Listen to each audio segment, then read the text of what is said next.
Hello everyone, ఈ వీడియోలో మనం కాలర్ నెక్ యూనిఫామ్ యొక్క టాప్ని అయితే ఎలా కట్ చేసుకోవాలో చూద్దామండి. ఇక్కడ నేను 4 ఫోల్డింగ్స్ మీద అయితే క్లాత్ని ఫోల్డ్ చేసుకొని క్లోజ్ సైడ్ అన్నది నా వైపు పెట్టుకునేలాగా నేను ఇక్కడ క్లాత్ వేసుకున్నానండి టేబుల్ మీద. ఇప్పుడు ఫుల్ లెంత్ వచ్చేసి నాకు టాప్ లెంత్ 38 అండి, ప్లస్ 2 యాడ్ చేసుకుని నేను 40 దగ్గర అయితే కట్ చేశాను. ఇప్పుడు టాప్లో వచ్చేసి మనం షోల్డర్ నోట్ చేస్తున్నామండి. ఇక్కడ మనం తీసుకునేది స్మాల్ కన్నా చిన్న సైజు ఉన్న వాళ్ళది మెజర్మెంట్ అండి. ఇక్కడ వచ్చేసి నేను 7 ఇంచెస్ వచ్చేసి షోల్డర్ నోట్ చేశానండి. అండ్ ఆర్మ్ డౌన్ కూడా 7 నోట్ చేశాను. ఆర్మ్ డౌన్ దగ్గర కూడా ఇలా 7 ఉందో లేదో కరెక్ట్గా చెక్ చేసుకోవాలండి.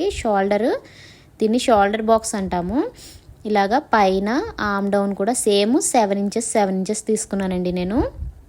ఇప్పుడు 14 దగ్గర వచ్చేసి మనకి నడుము కొలత అండి.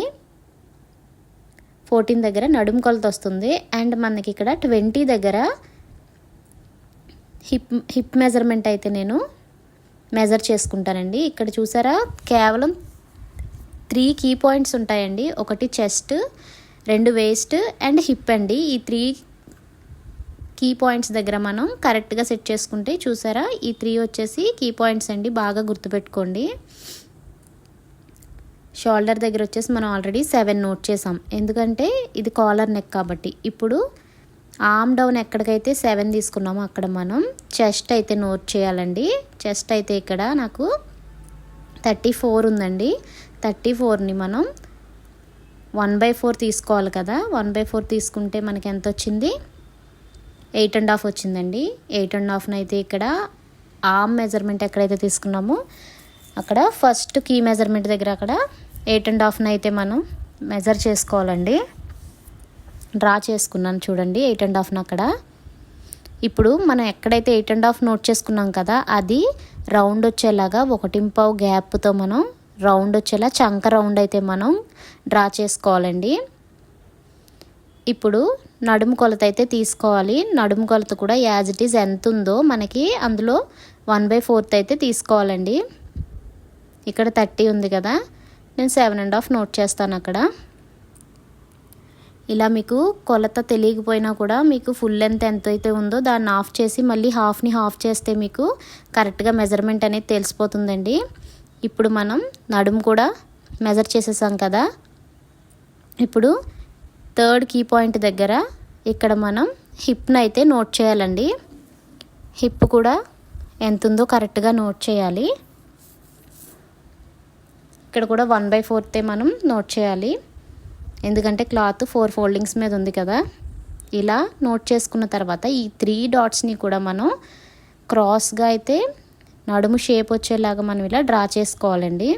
నాకంటే అలవాటు కాబట్టి చేతితో డ్రా చేసేస్తున్నాను, మీరు మాత్రం స్కేల్ యూస్ చేస్తూ డ్రా చేయండి. ఇప్పుడు నేను వెడల్పు కోసం అయితే ఖర్చు కోసం అయితే పైన 2.5 నడుం దగ్గర 2.5 తీసుకున్నానండి ఖర్చు.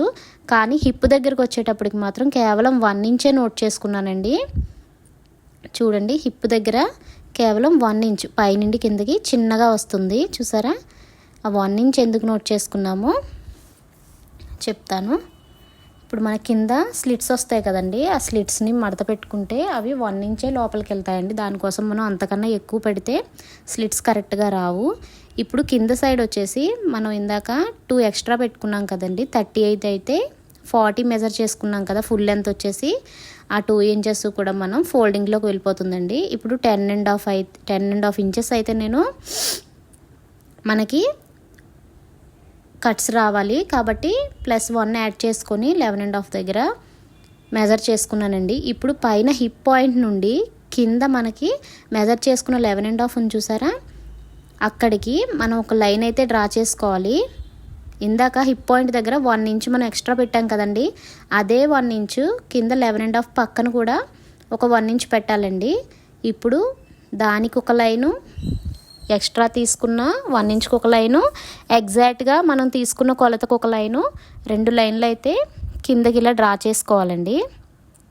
డబల్ లైన్స్ డ్రా చేసుకోవాలి. యూనిఫామ్ క్లాత్ వల్ల మీకు అంత కరెక్ట్గా కనిపించట్లేదు. 2 లైన్స్ అయితే డ్రా చేసుకోవాలండి. పైన ఎలా అయితే మనం ఎగ్జాక్ట్ కొలతకిని ఇంకా ఖర్చుకి ఎలా ఎలా అయితే మనం డ్రా చేసామో కింద కూడా అలా 2 లైన్స్ అయితే మనం డ్రా చేసుకోవాలి. ఇప్పుడు మనం కట్ చేసుకోవాలండి. కింద నుండి స్టార్ట్ చేసుకోవాలి కటింగ్ అనేది. మనం ఏదైతే ఖర్చు పెట్టుకున్నామో 1 ఇంచ్ ఆ ఖర్చు మీద నుండి కట్ చేసుకోవాలండి. కట్ చేసుకునేటప్పుడు తొందరపడకుండా జాగ్రత్తగా నెమ్మదిగా 1 నిమిషం ఆలోచించి అప్పుడు కట్ చేయండి. మనం కానీ ఖర్చు వదిలేసి ఎగ్జాక్ట్గా కట్ చేసేసామంటే ఆ డ్రెస్ ఎందుకు పనికిరాదండి. ఇప్పుడు చూసారా, నేను కరెక్ట్గా ఖర్చు మీదే కట్ చేస్తున్నాను.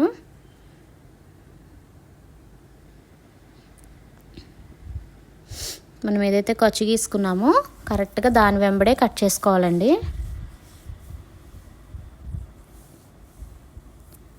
ఇలా కట్ చేసుకున్న తర్వాత ఆర్మ్ రౌండ్ దగ్గరికి వచ్చాం కదండి. ఇక్కడ మనం రౌండ్ తీసుకున్నాం కదా, చెస్ట్ దగ్గర కలిపాం కదా రౌండ్, షోల్డర్ దగ్గర నుండి అదే రౌండ్ని మెయింటైన్ చేస్తూ మనం ఇక్కడ ఫుల్గా సిజర్ని ఓపెన్ చేసి కట్ చేయాలండి. చూసారా, టాప్ కటింగ్ అయితే అయిపోయింది.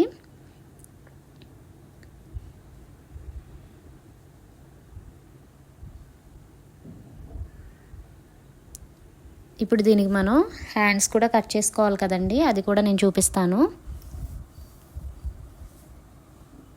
ఇప్పుడు హ్యాండ్స్ కట్ చేసుకోవడానికి నేను ఇక్కడ క్లాత్ని 4 ఫోల్డింగ్స్లో తీసుకున్నానండి. మీకు హైట్ ఎంత కావాలో అంత క్లాత్ని తీసుకోవాలి ఖచ్చితంగా.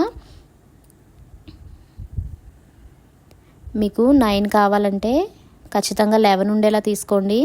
కింద 1.5 పోయినా పైన 1/2 పోయినా మీకు కరెక్ట్గా ఎగ్జాక్ట్గా మీకు ఎంత కావాలో అంత వస్తుంది. అప్పుడు ఇక్కడ నేను 11 తీసుకున్నాను. పైన మనం తీసుకున్న క్లాత్కి హ్యాండ్స్ కోసం పైన 2 ఇంచెస్ వరకు ఇలా మార్క్ చేసుకోవాలండి. ఎందుకంటే అక్కడ వరకు స్ట్రైట్ వచ్చి అక్కడ నుండి మన హ్యాండ్ అనేది కర్వ్ వస్తుందండి. ఆ కర్వ్ ఎక్కడ ఎండ్ అవుతుంది అంటే, ఎక్కడ కలుస్తుంది అంటే మన హ్యాండ్ పై నుండి ఇక్కడ నేను చూపిస్తున్నట్టుగా కిందకి 3 ఇంచెస్ కిందకి ఇక్కడ చంక అండి, ఇక్కడ చంక మార్కింగ్ చేస్తాము. సో ఇక్కడ కూడా ఇలాగా ఒక లైన్ అనేది డ్రా చేసుకోవాలి. ఇక్కడ లైన్ డ్రా చేసుకున్న తర్వాత ఇక్కడైతే మన బాడీ చంక మెజర్మెంట్ అయితే ఇక్కడ నోట్ చేయాలండి. ఆ నోట్ చేసిన దగ్గరికి పైన ఇలాగా కర్వ్ అయితే తీసుకోవాలి మన హ్యాండ్, అంటే కింద చంకలోకి ఈ కర్వ్ అనేది టచ్ అవ్వాలి. ఇలా టచ్ అయిన లైను మళ్ళీ కింద మనం హ్యాండ్ లూజ్ ఉంటుంది కదా, హ్యాండ్ లూజు ఎంత ఉంటే అంత హ్యాండ్ లూజ్ దగ్గరికి మనం పెట్టుకోవాలండి. ఇక్కడ కింద వచ్చేసి ఇది ఖర్చులో కింద మడతలోకి పోతుంది. ఇక్కడ హ్యాండ్ లూజ్ అయితే మెజర్ చేసి ఖర్చు కూడా దానికి యాడ్ చేసి ఇప్పుడు పైన ఉన్న కరువు దగ్గర నుండి కిందకి ఇలా ఒక లైన్ అయితే డ్రా చేసుకోవాలండి.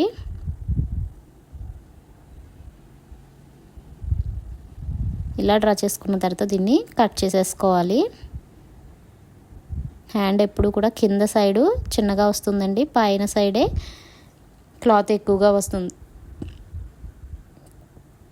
చూసారా, ఇలా అయితే హ్యాండ్ షేప్ చూసారా కరెక్ట్గా వచ్చింది. ఇలాగా మిడిల్లోకి మనం ఒక కట్ అయితే పెట్టుకోవాలండి. ఇక్కడికి మనకి టాప్ అండ్ హ్యాండ్స్ కూడా రెడీ అయిపోయాయి కదా, అయితే మనకి ఇక్కడ కాలర్ని రెడీ చేయడానికి కూడా క్లాత్ కావాలండి. అందుకని ఇలా నేను 12 ఇంచెస్ పొడుగున్న క్లాత్ని 6 ఇంచెస్ అడ్డము 12 ఇంచెస్ పొడుగు ఉన్న క్లాతులు 2 తీసుకున్నానండి నేను.